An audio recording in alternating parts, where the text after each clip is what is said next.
We welcome you all once again in the highly exalted, wonderful name of our Lord and Savior Jesus Christ. ನಾವು ಮತ್ತೊಂದು ಆವರ್ತಿ ಅತ್ಯದ್ಭುತವಾಗಿ ಹೆಚ್ಚಿಸಲ್ಪಟ್ಟಂತ ಕರ್ತನಾದ ಯೇಸು ಕ್ರಿಸ್ತರ ಹೆಸರಿನಲ್ಲಿ ನಿಮ್ಮನ್ನು ಸುಸ್ವಾಗತ ಮಾಡುತ್ತೇವೆ. On the Lord's Day, we worship the risen Savior for the work of salvation. ಕರ್ತನ ದಿನದಂದು ಪುನರುತ್ಥಾನನಾದಂತ ರಕ್ಷಕನನ್ನು ಆತನು ಕೊಟ್ಟಿರುವಂತ ರಕ್ಷಣೆ ನಿಮಿತ್ತವಾಗಿ ನಾವು ಸ್ತುತಿಸುವಂತರಾಗಿದ್ದೇವೆ. Before we can go into worship, let us turn our Bibles to Psalm 105 and verse 18. We'll read from our Bibles. ನಾವು ಆರಾಧನೆಗೆ ಹೋಗೋದಕ್ಕಿಂತ ಮುಂಚೆ ನಮ್ಮ ಸತ್ಯವೇದವನ್ನು ಕೀರ್ತನೆ 105:18ನೇ ವಚನಕ್ಕೆ ತೆಗೆದು ನಮ್ಮ ಸತ್ಯವೇದದಲ್ಲಿ ಕೀರ್ತನೆಯನ್ನು ನಾವು ಓದೋಣ. Psalm 105 and verse 18, it says, "They bruised his feet with shackles, his neck was put in irons."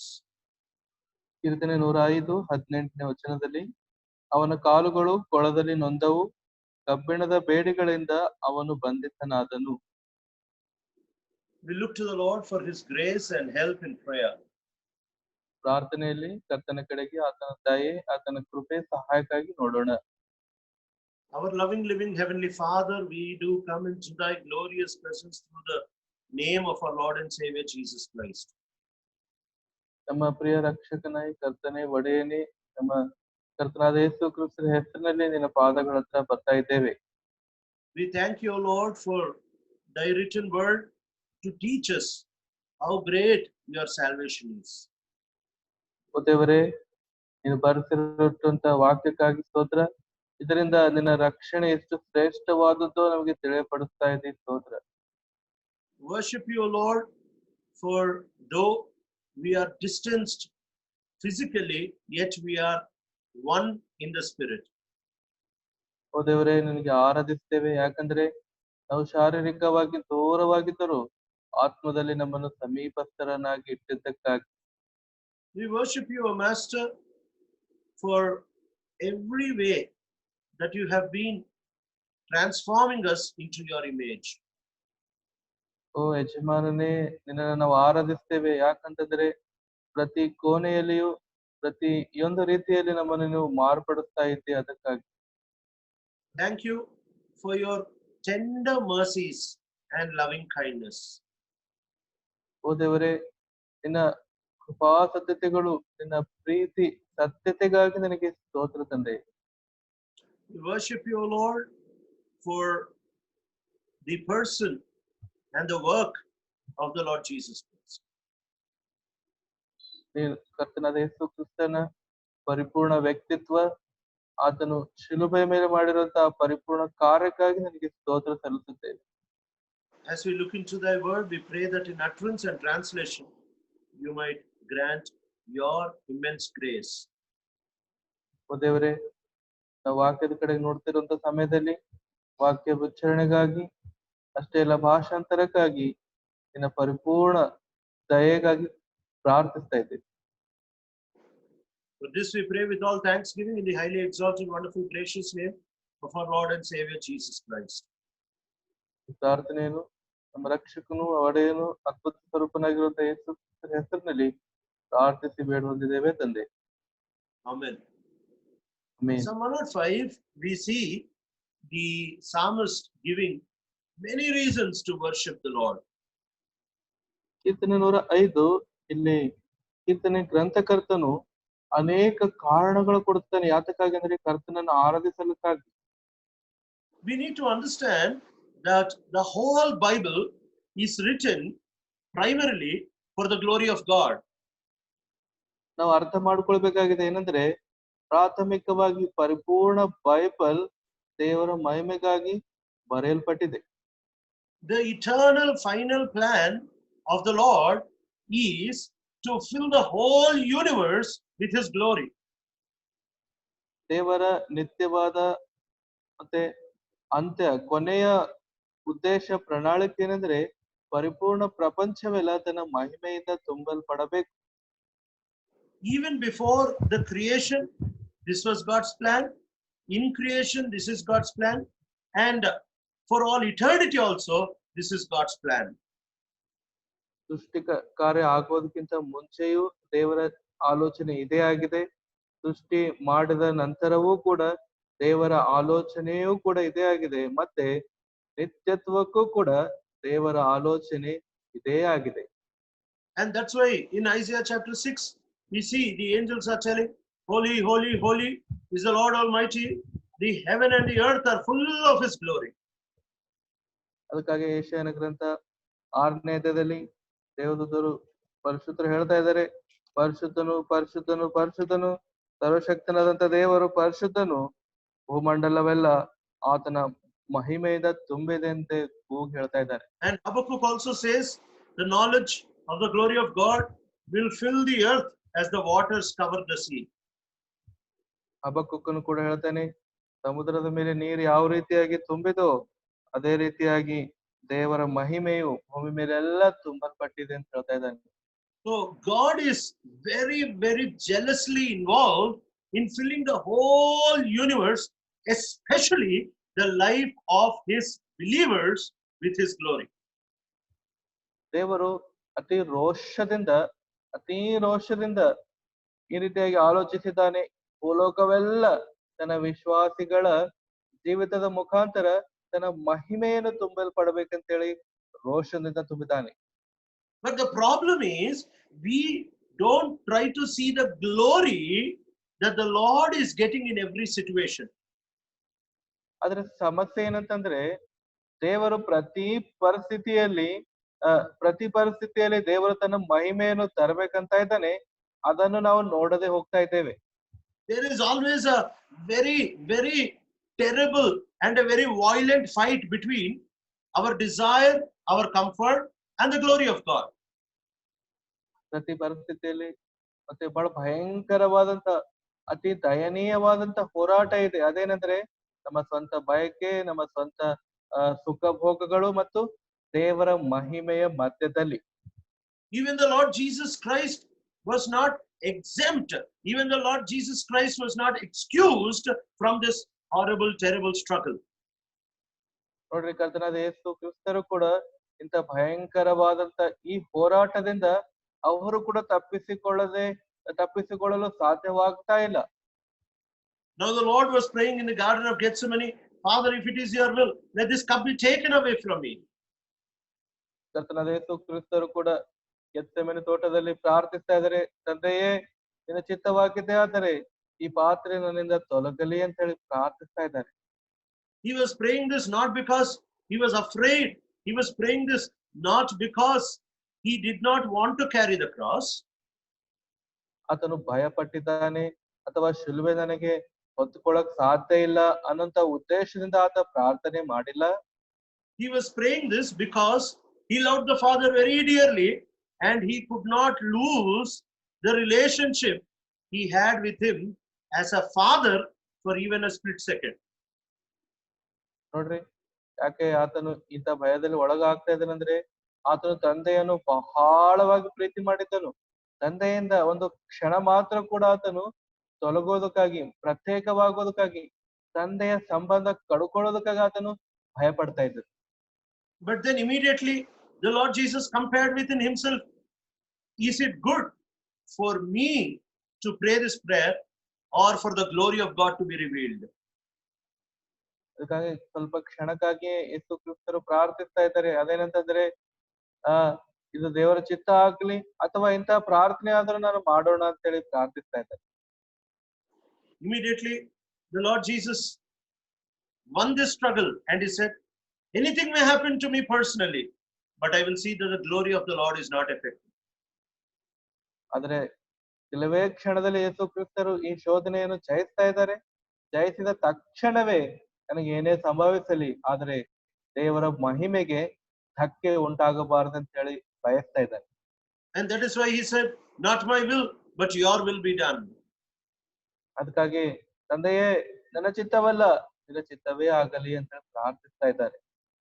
When the Lord healed the blind man, we see that the Lord said, this man is blind.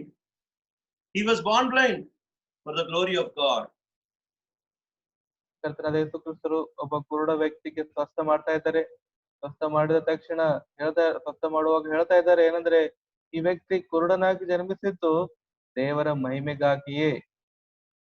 When the Lord was speaking about Pharaoh, he says, I raised him up so that I can show the world my glory. ಹೇಳ್ತಾ ಇದ್ದಾರೆ ಫರೋಹನ ಕುರಿತು ದೇವರು, ನಾನು ಫರೋಹನಿಗೆ ಎಬ್ಬಿಸಿದ್ದೇನೆ ಯಾಕಂದ್ರೆ ನನ್ನ ಮಹಿಮೆ ಆತನ ಮುಖಾಂತರವಾಗಿ ಹಬ್ಬಬೇಕು. In Isaiah chapter 45 and 46, when the Lord is speaking about Cyrus, he says, I will raise this man for my glory.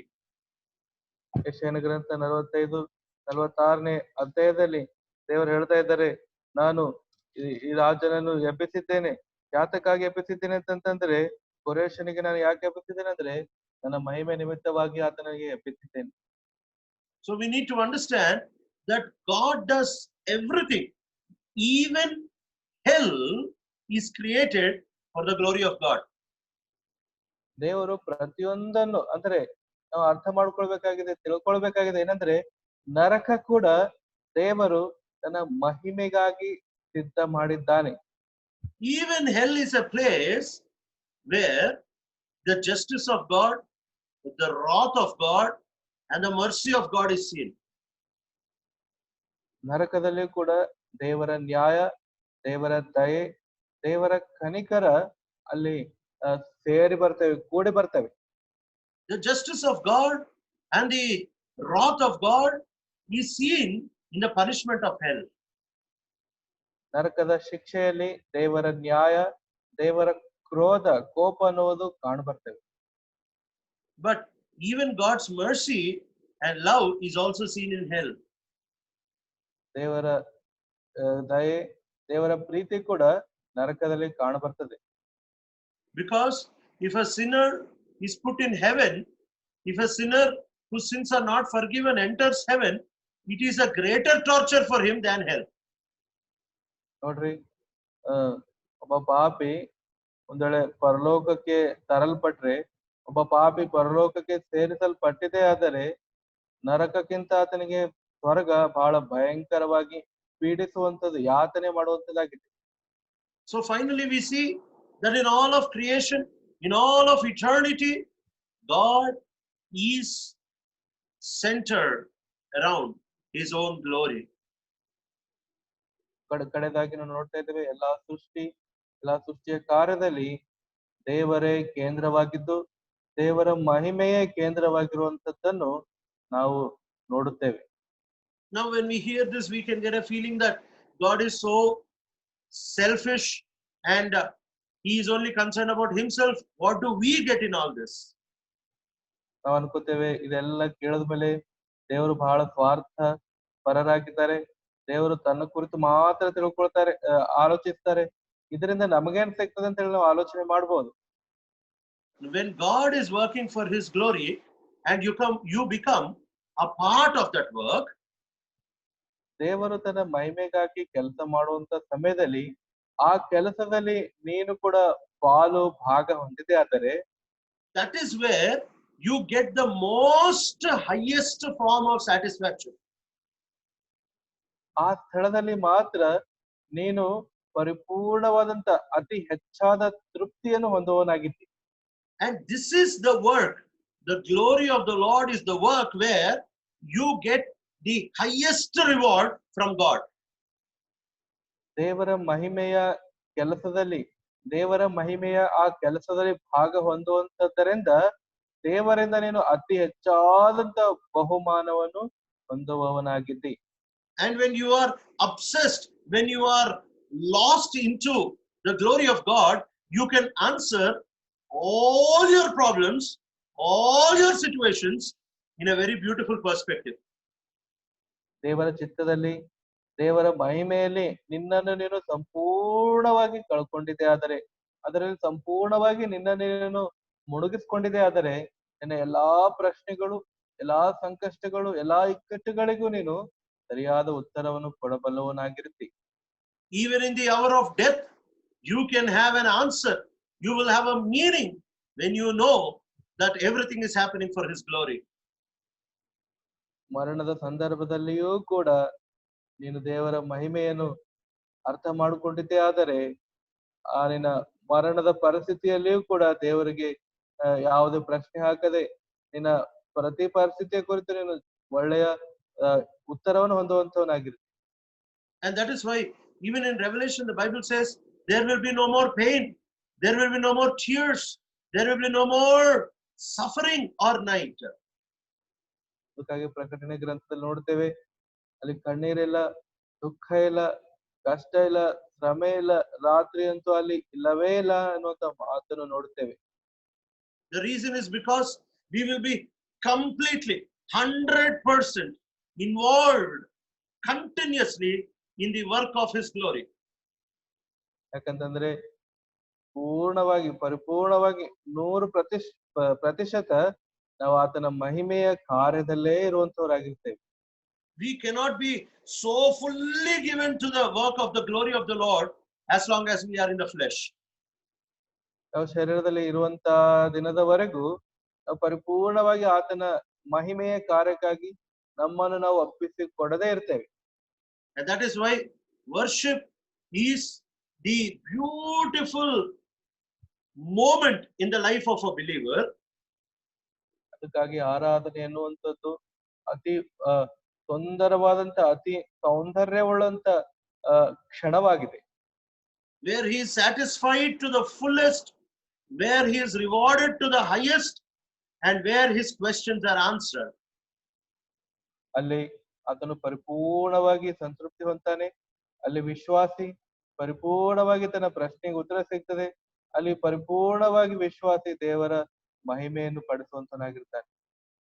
Now we'll turn our Bibles to Psalm 105 and verse 18. It says, they bruised his feet with shackles, his neck was put in irons.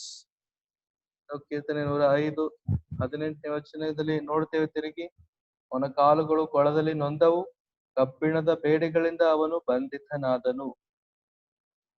The Lord allowed Joseph to go through so much of suffering and so much of loneliness.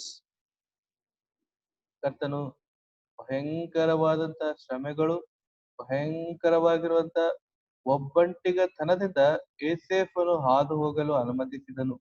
There are especially two places. That is, one, his feet was injured. Secondly, his neck was in pain. ನೋಡ್ರಿ, ಈ ವಿಶೇಷವಾದ ಸಂದರ್ಭದಲ್ಲಿ ಆತನ ಕಾಲುಗಳು, ಆತನ ಕುತ್ತಿಗೆ ಬಹಳ ಭಯಂಕರವಾಗಿ ಬಾಧಿಸಲ್ಪಡ್ತಾ ಇವೆ. And when we read 1 Samuel, we see what happened to the statue or the image of Dagon when it stood before the Ark of the Covenant. ನಾವು ಒಡಂಬಡಿಕೆ ಮಂಜೂಷದ ಹತ್ರ ಮೊದಲನೇ ಸಮಯದಲ್ಲಿ ನೋಡುವಂತ ಸಮಯದಲ್ಲಿ ಅಲ್ಲಿ ಕೆಲವು ವಿಷಯಗಳನ್ನು ನೋಡ್ತೇವೆ. We see in 1 Samuel and chapter 5, the Bible says that when Dagon was standing before the ark of the Lord, ಮತ್ತೆ ಇಲ್ಲಿ ಮೊದಲನೇ ಸಮಯಲ 5ನೇ ಅಧ್ಯಾಯದಲ್ಲಿ ದಾಗೋನನು ದೇವರ ಮಂಜೂಷದ ಎದುರುಗಡೆ ನಿಂತಾಗ, immediately we see by the morning Dagon fell face down. ಮುಂಜಾನೆ ಆ ತಕ್ಷಣವೇ ದಾಗೋನನ ವಿಗ್ರಹವು ಯೆಹೋವನ ಮಂಜೂಷದ ಮುಂದೆ ಬೋರಲ ಬಿದ್ದಿರೋದನ್ನು ನೋಡ್ತಾ ಇದ್ದೇವೆ.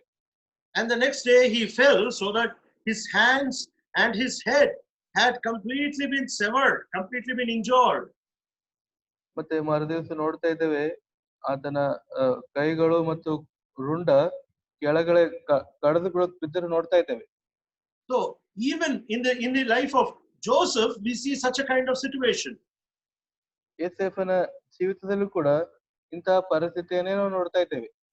Dagon fell because he was not involved in the glory of God. ದಾಗೋನನು ಬೀಳ್ತಾ ಇದ್ದಾನೆ, ಯಾಕಂತಂದ್ರೆ ಆತನು ದೇವರ ಮಹಿಮೆಯಲ್ಲಿ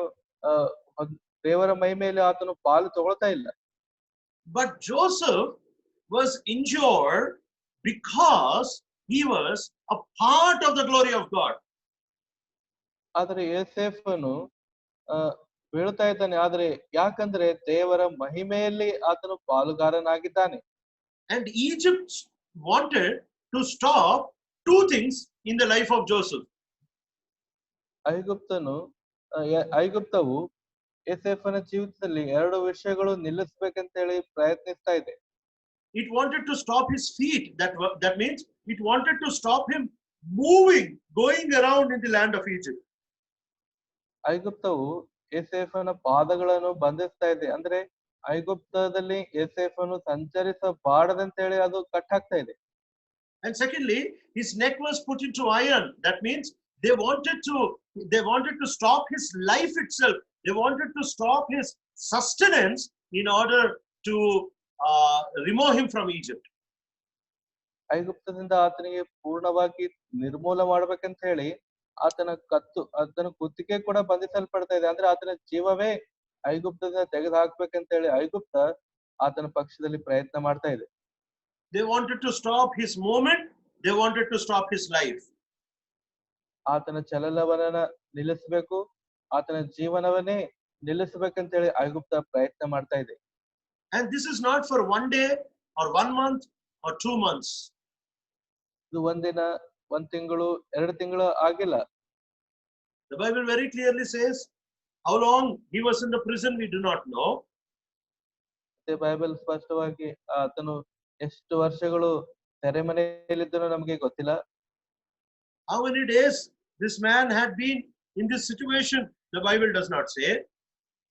ಬೈಬಲ್ ಅಲ್ಲಿ ಈತನು ಇಂತಹ ಪರಿಸ್ಥಿತಿಯಲ್ಲಿ ಎಷ್ಟು ದಿನಗಳು ಇದ್ದಿದ್ದನ್ನು ಸ್ಪಷ್ಟವಾಗಿ ಹೇಳ್ತಾ ಇಲ್ಲ. But the Bible says that after 2 years, that means after the cupbearer had forgotten him for 2 years, then he was brought out. ಪಾನದಾಯಕನು ಆತನು ಬಿಡುಗಡೆ ಹೊಂದಿದ ನಂತರ, ಅಂದ್ರೆ ಪಾನದಾಯಕನು 2 ವರ್ಷ ಮರೆತು ಹೋದ ನಂತರ ಆತನಿಗೆ ಬಿಡುಗಡೆ ಆಗ್ತಾ ಇದೆ ಅಂತ ಹೇಳ್ತಾ ಇದೆ. That means he was in that situation for at least 2 years. ಅಂದ್ರೆ ಕನಿಷ್ಠ ಪಕ್ಷದಲ್ಲಿ ಆತನು 2 ವರ್ಷ ಆ ಪರಿಸ್ಥಿತಿಯಲ್ಲಿ ಇದ್ದದ್ದನ್ನು ಅಂತ ಹೇಳಿ ನೋಡ್ತೇವೆ. Can you just imagine 2 years, 720 days? This man, they tried to stop his feet and they also tried to stop his life. ನೋಡ್ರಿ, 2 ವರ್ಷ ಅಂದ್ರೆ 720 ದಿನಗಳು ಈ ವ್ಯಕ್ತಿಯ ಚಲನವಲನ, ಈ ವ್ಯಕ್ತಿಯ ಜೀವನ ಅವರು ನಿಲ್ಲಿಸೋದಕ್ಕೆ ಪ್ರಯತ್ನಿಸುತ್ತಿರು ಅಂತ ಹೇಳಿ ನಾವು ನೋಡ್ತೇವೆ. Egypt wanted to rinse this man. Egypt wanted to squeeze this man out of the work of the glory of God. ಐಗುಪ್ತವು ಈ ವ್ಯಕ್ತಿಯನ್ನು ದೇವರ ಮಹಿಮೆಯ ಕಾರ್ಯದಿಂದ ನಿರ್ಮೂಲ ಮಾಡಬೇಕು ಅಥವಾ ಕಡಿದು ಹಾಕ್ಬೇಕು, ಆತನನ್ನು ಪೂರ್ಣವಾಗಿ ಕಿತ್ತು ಹಾಕ್ಬೇಕಂತ ಹೇಳಿ ಅವರು ಐಗುಪ್ತ ಪ್ರಯತ್ನಿಸ್ತಾ ಇದೆ. Because he had glorified God through his faithfulness, he had glorified God through his holiness. ಯಾಕಂದ್ರೆ ತನ್ನ ಮಹಿಮೆ, ಯಾಕಂದ್ರೆ ಈ ವ್ಯಕ್ತಿ ದೇವರನ್ನು ತನ್ನ ನಂಬಿಗಸ್ತಿಕೆಯಿಂದ, ತನ್ನ ಪರಿಶುದ್ಧತೆಯಿಂದ ದೇವರಿಗೆ ಆತನ ಮಹಿಮೆ ಪಡಿಸ್ತಾ ಇದ್ದಾನೆ. Egypt said, we no more want this man to be involved in the work of the glory of God, even in our land. ಐಗುಪ್ತ ಹೇಳ್ತಾ ಇದೆ, ಈ ವ್ಯಕ್ತಿ ನಮ್ಮ ದೇಶದಲ್ಲಿ ಕೆಲಸ ಮಾಡೋದಕ್ಕೆ, ದೇವರ ಮಹಿಮೆಗಾಗಿ ಕೆಲಸ ಮಾಡೋದಕ್ಕೆ ಈತ ನಮ್ಗೆ ಅವಶ್ಯಕತೆ ಇಲ್ಲ ಅಂತ ಹೇಳಿ ಐಗುಪ್ತ ಹೇಳ್ತಾ ಇದೆ. But even in those chains, this man was glorifying God. ಆದರೂ ಆ ಸರಪಣಿಗಳಲ್ಲಿಯೂ ಕೂಡ ಈ ವ್ಯಕ್ತಿ ದೇವರ ಮಹಿಮೆಗಾಗಿ ಕೆಲಸ ಮಾಡ್ತಾ ಇದ್ದಾನೆ. Because that is what verse 19 says. ಅದೇ 19ನೇ ವಚನ ಹೇಳ್ತದೆ. Even when his life was being throttled, and even when his feet were in shackles, they were stopping his movement, the Bible says the word of the Lord was proving him true. ಆತನ ಕಾಲುಗಳು ಕೊಳದಲ್ಲಿ ಬಾಧಿಸಲ್ಪಡ್ತಾ ಇದ್ದರು, ಕಬ್ಬಿಣದ ಸರಪಣಿಗಳಿಂದ ಆತನ ಕುತ್ತಿಗೆ ಬಂಧಿಸಲ್ಪಟ್ಟಿದ್ದರೂ ಕೂಡ ದೇವರ ವಾಕ್ಯ ಆತನಿಗೆ ಪೂರ್ಣ ಮಾಡ್ತಾ ಇದೆ ಅಂತ ಹೇಳಿ ಬೈಬಲ್ ಹೇಳ್ತದೆ. Previously he glorified God through his faithfulness and through his holiness. ಹಿಂದಿನ ದಿನಗಳಲ್ಲಿ ಆತನು ತನ್ನ ನಂಬಿಗಸ್ತಿಕೆಯಿಂದ, ತನ್ನ ಪವಿತ್ರತೆಯಿಂದ ದೇವರಿಗೆ ಮಹಿಮೆ ಪಡಿಸ್ತಾ ಇದ್ದಾನೆ. And now he was glorifying God by honoring the word of God and by trusting the word of God. ಈಗ ದೇವರ ವಾಕ್ಯದ ಮೇಲೆ ಆಧಾರ ಪಡುವುದರಿಂದ, ದೇವರ ಮಾತುಗಳ ಮೇಲೆ ಭರವಸೆ ಇಡೋದ್ರಿಂದ ದೇವರನ್ನು ಆತನಿಗೆ ಮಹಿಮೆ ಪಡಿಸ್ತಾ ಇದ್ದಾನೆ. What a beautiful life that the Lord has portrayed in the Old Testament. ನೋಡ್ರಿ ಎಂತ ಅದ್ಭುತವಾದಂತ ಜೀವಿತ ಹಳೆ ಒಡಂಬಡಿಕೆಯಲ್ಲಿ ದೇವರು ಒಬ್ಬ ವ್ಯಕ್ತಿಯ ಜೀವಿತದಲ್ಲಿ ಹಾಕಿಟ್ಟಿದ್ದಾರೆ. When you ask Joseph which part of his life was very beautiful, he will say every part was equally beautiful. ಇನ್ನು ಯೋಸೇಫನಿಗೆ ಕೇಳಿದಾಗ ನಿನ್ನ ಜೀವಿತದಲ್ಲಿ ಯಾವ ಭಾಗ ಅತ್ಯದ್ಭುತವಾಗಿತ್ತು ಅಂದ್ರೆ ಆತನು ನನ್ನ ಜೀವಿತದ ಪ್ರತಿಯೊಂದು ಭಾಗ ಅತ್ಯದ್ಭುತವಾಗಿತ್ತು ಅಂತ ಆತ ಹೇಳ್ತಾನೆ. The reason is because God was glorified in every part of my life. I was satisfied in every part of my life, and my questions were answered in every part of my life. ಯಾಕಂದ್ರೆ ನನ್ನ ಜೀವಿತದ ಪ್ರತಿ ಪರಿಸ್ಥಿತಿಯಲ್ಲಿ ದೇವರು ಮಹಿಮೆ ಪಡಿಸಲ್ಪಟ್ಟಿದ್ದಾನೆ. ನನ್ನ ಜೀವಿತದ ಪ್ರತಿ ಭಾಗದಲ್ಲಿಯೂ ನಾನು ದೇವರಿಗೆ ಸಂತೃಪ್ತಿ ತಂದಿದ್ದೇನೆ. ನನ್ನ ಜೀವಿತದ ಪ್ರತಿ ಪರಿಸ್ಥಿತಿಯಲ್ಲೂ ದೇವರು ನನ್ನ ಪ್ರತಿ ಪ್ರಶ್ನೆಗೆ ಉತ್ತರ ಕೊಟ್ಟಿದ್ದಾನೆ ಅಂತ ಆತ ಹೇಳ್ತಾನೆ. When he was involved in the work of the glory of God, ಈತನು ದೇವರ ಮಹಿಮೆಯ ಕಾರ್ಯದಲ್ಲಿ ಆತನಿದ್ದಾಗ he got the highest position that Egypt could offer him. ಐಗುಪ್ತ ಆತನಿಗೆ ಕೊಡುವಂತ ದೊಡ್ಡ ಪದವಿ ಆತನ ಮುಂದೆ ಇಡ್ತಾ ಇದೆ. That's why when he stands before Pharaoh and Pharaoh asks him the meaning of the dreams, then immediately he gives glory to God. ಅದಕ್ಕಾಗಿ ಫರೋವನ ಎದುರುಗಡೆ ಆತ ನಿಂತಾಗ ಆ ಕನಸಿನ ಅರ್ಥದ ಕುರಿತು ಫರೋವನು ಕೇಳಿದಾಗ ತಕ್ಷಣವೇ ಯೋಸೇಫನು ದೇವರಿಗೆ ಮಹಿಮೆ ಪಡಿಸ್ತಾ ಇದ್ದಾನೆ.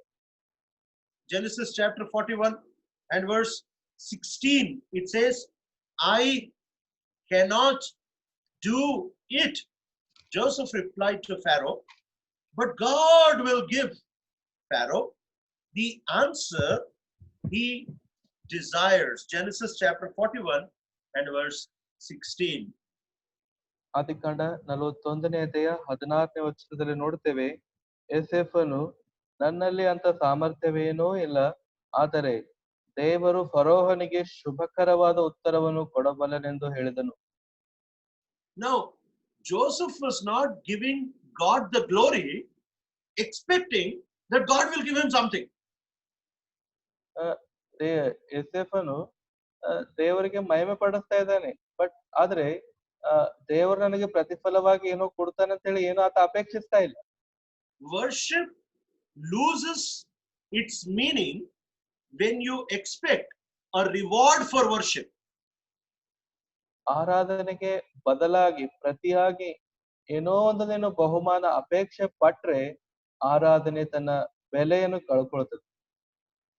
Many times today we hear a lot and we think a lot about the benefits or what I will get through worship.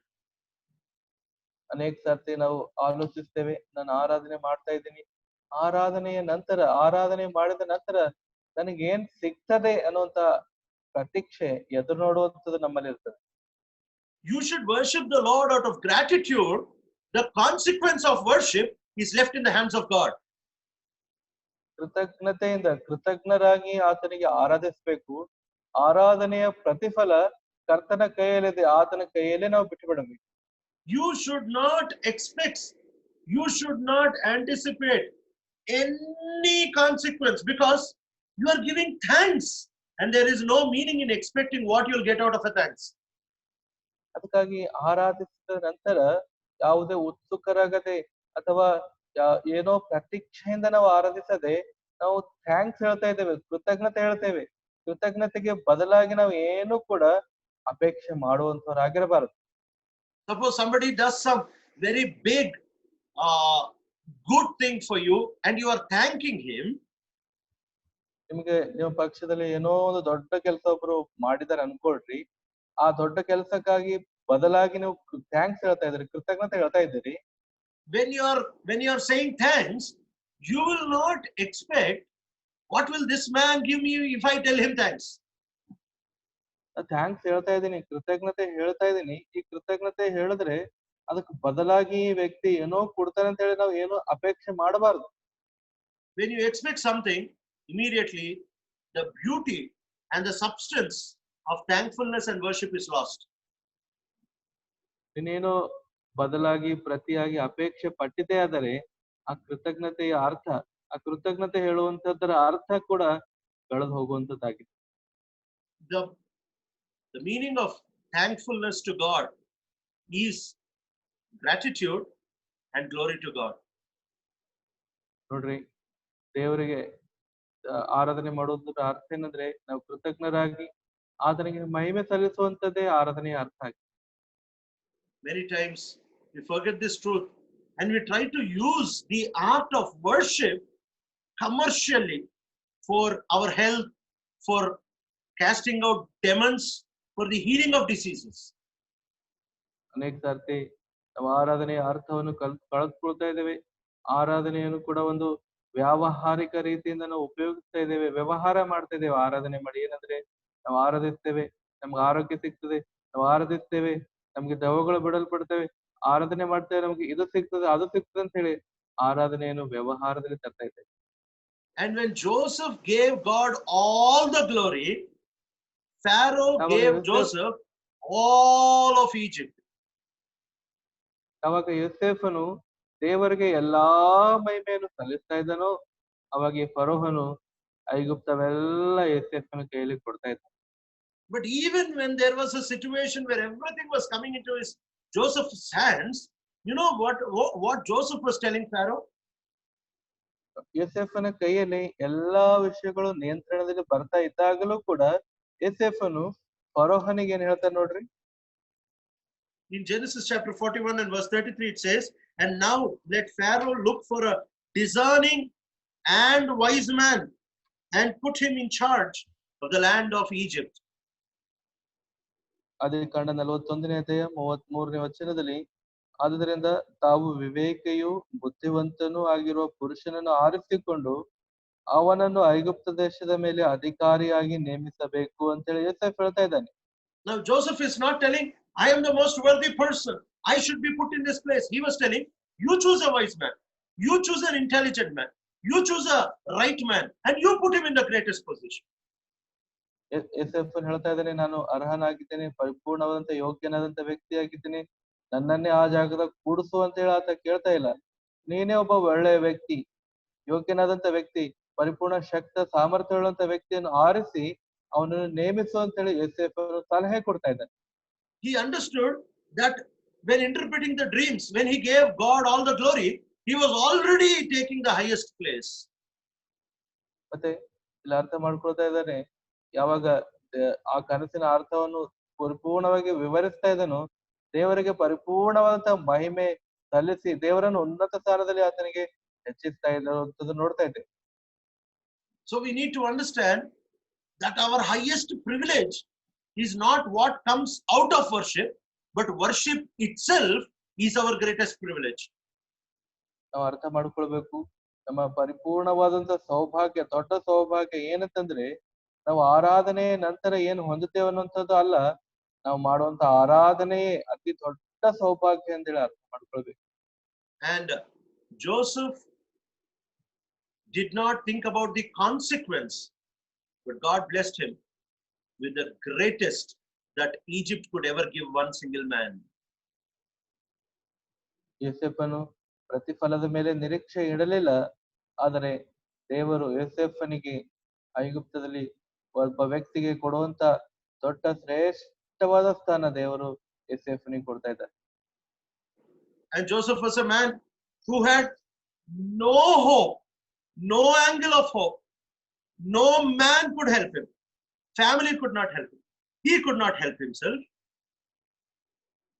ಯೋಸೇಫನು ಎಂತ ವ್ಯಕ್ತಿ ಆಗಿದ್ದಾನಂದ್ರೆ ಯಾವ ದಿಕ್ಕಿನಿಂದಲೂ ಆತನಿಗೆ ನಿರೀಕ್ಷೆ ಇಲ್ಲ, ಯಾವ ವ್ಯಕ್ತಿ ಕೂಡ ಆತನಿಗೆ ಸಹಾಯ ಮಾಡೋದಕ್ಕೆ ಸಾಮರ್ಥ್ಯ ಇಲ್ಲ, ಕುಟುಂಬ ಆತನಿಗೆ ಸಹಾಯ ಮಾಡೋದಕ್ಕೆ ಸಮೀಪವಿಲ್ಲ, ಸ್ವತಃ ತನ್ನಷ್ಟಕ್ಕೆ ತಾನೇ ಆತನು ಯಾವುದೇ ಸಹಾಯ ತನಗೆ ಮಾಡಿಕೊಳ್ಳೋದಕ್ಕೆ ಸಮರ್ಥನಲ್ಲ.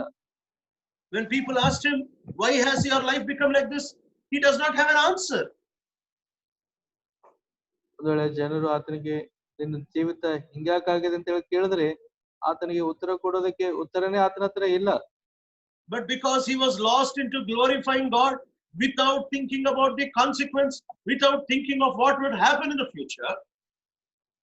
ಭವಿಷ್ಯತ್ನಲ್ಲಿ ಏನಾಗ್ತದೋ, ಭವಿಷ್ಯತ್ ಪ್ರತಿಫಲದ ಮೇಲೆ ಯಾವುದೇ ಅದನ್ನು ಚಿಂತೆ ಮಾಡದೆ, ಪ್ರಶ್ನೆ ಹಾಕಿಕೊಳ್ಳದೆ, ದೇವರನ್ನು ಮಹಿಮೆ ಪಡಿಸುವುದರಲ್ಲಿ ತನ್ನನ್ನು ತಾನು ಸಂಪೂರ್ಣವಾಗಿ ಆತನು ತುಂಬಿಸಿ ಮುಳುಗಿಸಿಕೊಂಡಾಗ Immediately we see that he could answer every disappointment, and he was able to say, God has done everything good for me.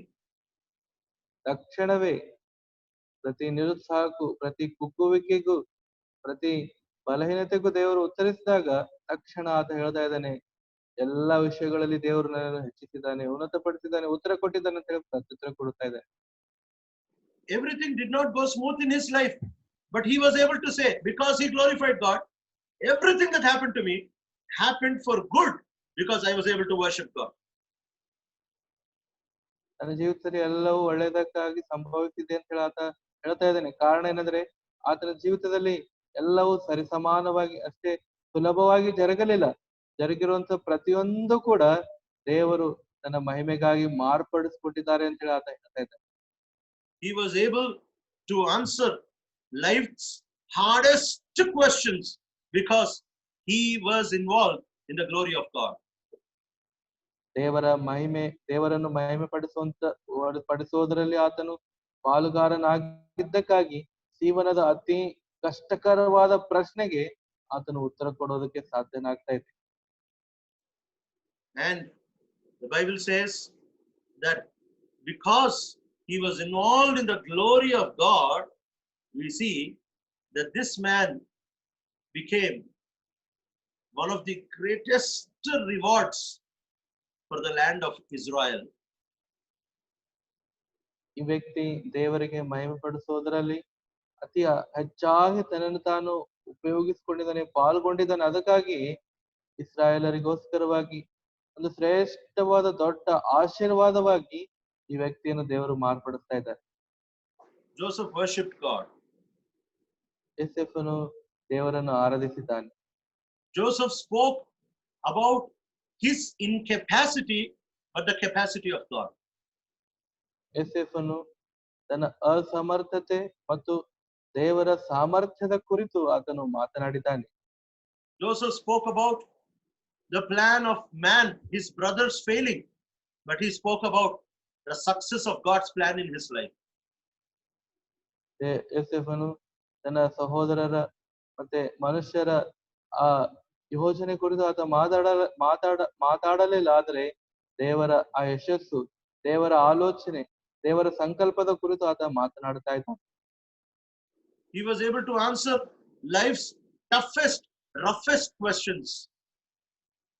ಆತನು ಜೀವನದಲ್ಲಿ ಸಂಭವಿಸುವಂತ ಅತಿ ಕಷ್ಟಕರವಾದ, ಕ್ಲಿಷ್ಟಕರವಾದ, ಕಠಿಣವಾದ ಪ್ರಶ್ನೆಗಳಿಗೆ ಉತ್ತರ ಕೊಡುವಂತನಾಗಿದ್ದಾನೆ. In your life, in my life also. ನನ್ನ ಜೀವಿತದಲ್ಲಿ ಕೂಡ. All we need to do is look to the cross, look to the Savior, and give him worship in everything that happens. ನಾನು ನೀನು ಮಾಡಬೇಕಾಗಿದೆ ಏನಂದ್ರೆ ಆ ಕಲ್ವರಿ ಶಿಲುಬೆ ಕಡೆ ನೋಡ್ಬೇಕು, ಆತನಿಗೆ ಸ್ತುತಿಸ್ಬೇಕು, ಆತನಿಗೆ ಆರಾಧಿಸ್ಬೇಕು. ನಮ್ಮ ಜೀವಿತದ ಪ್ರತಿ ಪರಿಸ್ಥಿತಿಯಲ್ಲಿ ಆತನಿಗೆ ನಾವು ಮಹಿಮೆ ಪಡಿಸಬೇಕಾಗಿದೆ. We don't worship God for a reward. We don't worship God for an answer. We don't worship God for satisfaction. ನಾವು ಬಹುಮಾನಕ್ಕಾಗಿ, ಉತ್ತರಕ್ಕಾಗಿ, ನಮ್ಮ ಸಂತೃಪ್ತಿಗಾಗಿ ನಾವು ದೇವರನ್ನು ಆರಾಧಿಸುವಂತವರಲ್ಲ. But when you worship God genuinely in gratitude for what the Lord Jesus did on the cross and what he is doing presently, praying for you and me. ಯಥಾರ್ಥವಾಗಿ ನೀನು ಆರಾಧಿಸಿದ್ದೆ ಆದರೆ ಏನಂತಂದ್ರೆ ಕರ್ತನಾದ ಯೇಸು ಕ್ರಿಸ್ತರ ಶಿಲುಬೆ ಮೇಲೆ ಏನ್ ಮಾಡಿದಾನೋ ಅದನ್ನು ತಿಳಿದು ಕೃತಜ್ಞನಾಗಿ, ಅಷ್ಟೇ ಅಲ್ಲ ಈ ದಿನಗಳಲ್ಲಿ ನಮಗಾಗಿ ಆತನು ಏನು ಪ್ರಾರ್ಥಿಸ್ತಾ ಇದ್ದಾನೋ ಅದನ್ನು ಅರಿತು ನಾವು ಆರಾಧಿಸಿದೆ ಆದರೆ, then the simple consequence is you will be satisfied. Your answers, your questions will be answered, and you can honor God with the reward that he gives you. ಇದಕ್ಕೆ ಪ್ರತಿಫಲ ಏನ್ ಸಿಗ್ತಂತಂದ್ರೆ ನಿನಗೆ ಪ್ರತಿ ಪ್ರಶ್ನೆಗೆ ಉತ್ತರ ಸಿಗ್ತದೆ, ನೀನು ಸಂತೃಪ್ತಿ ಪಡಿಸಲ್ಪಡ್ತಿ, ಪ್ರತಿ ಪರಿಸ್ಥಿತಿಯಲ್ಲಿ ದೇವರು ನಿನಗೆ ಸಹಾಯ ಮಾಡುವಂತದನ್ನು ನೀನು ನೋಡ್ತಿ. What a gracious God, that even if we worship Him, He gives back to us. ಎಂತ ದಯೆ ಕನಿಕರವುಳ್ಳಂತ ದೇವರು. ನಾವು ಆತನಿಗೆ ಆರಾಧಿಸಿದ್ರೆ, ನಾವು ಆತನನ್ನು ಆರಾಧಿಸಿದರೂ ಕೂಡ ಆತನು ತಿರುಗಿ ನಮಗೆ ಪ್ರತಿಫಲ ಕೊಡುವನಾಗಿದ್ದಾನೆ. Joseph did not know that worship would reward him, yet he worshipped God. ಯೋಸೇಫನು ತಾನು ಮಾಡಿರುವಂತ ಆರಾಧನೆಯ ನಿಮಿತ್ತ ತನಗೆ ಪ್ರತಿಫಲ ಸಿಗ್ತದೆ ಅಂತೇಳಿ ಗೊತ್ತಿಲ್ಲದರೂ ಕೂಡ ಆತನು ಆರಾಧನೆ ಮಾಡಿದ್ದಾನೆ. Shadrach, Meshach, Abednego did not know that their worship will reward them, yet they worshipped God. Shadrach, Meshach, ಅಬೇದ್ನೆಗೋರು ತಾವು ಮಾಡುವಂತಹ ಆರಾಧನೆಯ ನಿಮಿತ್ತ ದೇವರು ಎಂತ ಬಹುಮಾನ ಕೊಡ್ತಾರೆ ಅಂತೇಳಿ ತಿಳಿಯದೇ ಆರಾಧಿಸಿದ್ದಾರೆ. Job worshipped God even without knowing what would happen in the future. ಭವಿಷ್ಯತ್ನಲ್ಲಿ ಏನ್ ಸಂಭವಿಸ್ತದೆ ಅದನ್ನು ಗೊತ್ತಿಲ್ಲದೆ ಯೋಬನು ದೇವರನ್ನು ಆರಾಧಿಸ್ತಾನೆ. If these Old Testament saints who could not clearly see the crucified Christ without knowing the future could worship the Lord, ಈ ಹಳೆ ಒಡಂಬಡಿಕೆಯ ಭಕ್ತರು ಕರ್ತನಾದ ಯೇಸು ಕ್ರಿಸ್ತರ ಶಿಲುಬೆಯ ಅದ್ಭುತ ಆ ದೃಶ್ಯ ನೋಡದೇ ಇದ್ದರೂ ಕೂಡ ಬಹುಮಾನ ಎದುರು ಅಪೇಕ್ಷಿಸದೆ ಆತನಿಗೆ ಆರಾಧಿಸುತ್ತಾರೆ. how much more you and I, having received the unconditional love of our Savior, we need to worship the Lord. ನಾನು ನೀನು ಈ ಕಲ್ವರಿ ಶಿಲುಬೆಯ ದರ್ಶನ ನೋಡಿ ಷರತ್ತಿಲ್ಲದಂತ ಯೇಸು ಕ್ರಿಸ್ತರ ಪ್ರೀತಿಯನ್ನು ತಿಳಿದಂತವರಾಗಿದ್ದು ಕೂಡ ಇನ್ನು ಎಷ್ಟು ಹೆಚ್ಚಾಗಿ ನಾವು ಆತನಿಗೆ ಆರಾಧಿಸಬೇಕಾಗಿದೆ ಅಲ್ಲ. A danger of worship is to expect something if you worship God. ಆರಾಧನೆಯಿಂದ ಉಂಟಾಗುವಂತ ಅಪಾಯ ಏನಂತಂದ್ರೆ ಆರಾಧನೆಯ ನಂತರ ದೇವರು ಏನೋ ಕೊಡ್ತಾನೆ ಅಂತ ಹೇಳಿ ನಾವು ಅಪೇಕ್ಷಿಸಿದ್ರೆ ಅದು ಅಪಾಯಕರವಾಗಿದೆ. But the beauty of worship is just give Him gratitude for what He has done for you. That itself is your honor. ಆದ್ರೆ ಆರಾಧನೆಯ ಸೌಂದರ್ಯ ಏನಿದೆ, ಆರಾಧನೆಯ ಸುಂದರತೆ ಎಲ್ಲಿದೆ ಅಂತಂದ್ರೆ ಆತನು ಏನ್ ಮಾಡಿದಾನೋ ಅದನ್ನು ಅರಿತು ಅದಕ್ಕೆ ಬದಲಾಗಿ ಕೃತಜ್ಞರಾಗಿ ಅರ್ಪಿಸಿದೆ ಆದರೆ ಅದೇ ಒಂದು ದೊಡ್ಡ ಸೌಭಾಗ್ಯ, ಆಶೀರ್ವಾದವಾಗಿದೆ. Let us pray. ಪ್ರಾರ್ಥನೆ ಮಾಡೋಣ. Our loving, living Heavenly Father, ನಮ್ಮ ಜೀವಳುವಂತ ಪರಲೋಕದ ಪ್ರೀತಿಯುಳ್ಳಂತ ತಂದೆ, we worship you because what you have done for us on the cross. ಓ ದೇವರೇ, ಶಿಲುಬೆ ಮೇಲೆ ನಮಗಾಗಿ ನೀನು ಏನ್ ಮಾಡಿದ್ದು ಅದರ ನಿಮಿತ್ತವಾಗಿ ನಿನಗೆ ಸ್ತುತಿಸ್ತೇವೆ. Forgive our sin of commercializing worship in our lives. ದೇವರೇ, ಆರಾಧನೆಯನ್ನು ಒಂದು ವ್ಯವಹಾರ ಮಾಡ್ತಾ ಇದ್ದೇವೆ, ದಯಮಾಡಿ ಈ ಪಾಪವನ್ನು ಕ್ಷಮಿಸಬೇಕಾಗಿ ಪ್ರಾರ್ಥಿಸ್ತೇವೆ. Father, even if we do not have answers, even if we do not have solutions, help us to be able to worship you for who you are and what you have done. ಓ ದೇವರೇ, ನಮಗೆ ಉತ್ತರ ಇಲ್ಲ, ನಮ್ಮ ಸಮಸ್ಯೆಗಳಿಗೆ ಪರಿಹಾರ ಇಲ್ಲ ಅಂದರೂ ಕೂಡ ದೇವರೇ, ನೀನು ಏನಾಗಿದ್ದೀಯೋ, ತಂದೆ ನೀನು ಏನಾಗಿದ್ದೀಯೋ ಅದನ್ನು ಅರಿತು ನಾವು ಆರಾಧಿಸುವಂತೆ ಮಾಡಪ್ಪ. Help us, though our life and our movements are curtailed or stopped, yet help our worship to continue to flow.